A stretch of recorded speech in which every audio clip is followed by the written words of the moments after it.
எத்தனை பேருக்கு சொல்ல முடியும் வாழ்க்கையில எல்லாமே அவர் கையில இருந்து தான் வந்துச்சுன்னு சொல்றவங்க? ஹல்லேலூயா. நான் காக்கப்படுவது அவர் கரத்தினால், நான் நடத்தப்படுவது அவர் கரத்தினால், நான் நன்மைகளை பெறுவது அவர் கரத்தினால். ஹல்லேலூயா. இங்க இருக்கிற எல்லாரும் சொல்ல முடியும். ஆமா, எந்த ஒரு உயர்வானாலும் சரி, எந்த ஒரு நன்மையானாலும் சரி, கர்த்தருடைய கரம் எனக்கு அதை செய்தது. ஹல்லேலூயா. ஆனா நம்ம அது கொஞ்சம் திரும்பி பார்க்கணும்.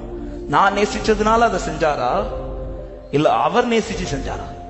நான் நேசிச்சதுனாலதான் அவர் எனக்கு செஞ்சார்னு சொல்றவங்க கை வைத்துட்டா. ஏன்னா நமக்கு நம்மளை பத்தி நல்லாவே அவன் நான் நேசிச்சதுனால அவர் செஞ்சாரா, இல்ல அவர் நேசிச்சு செஞ்சாரா?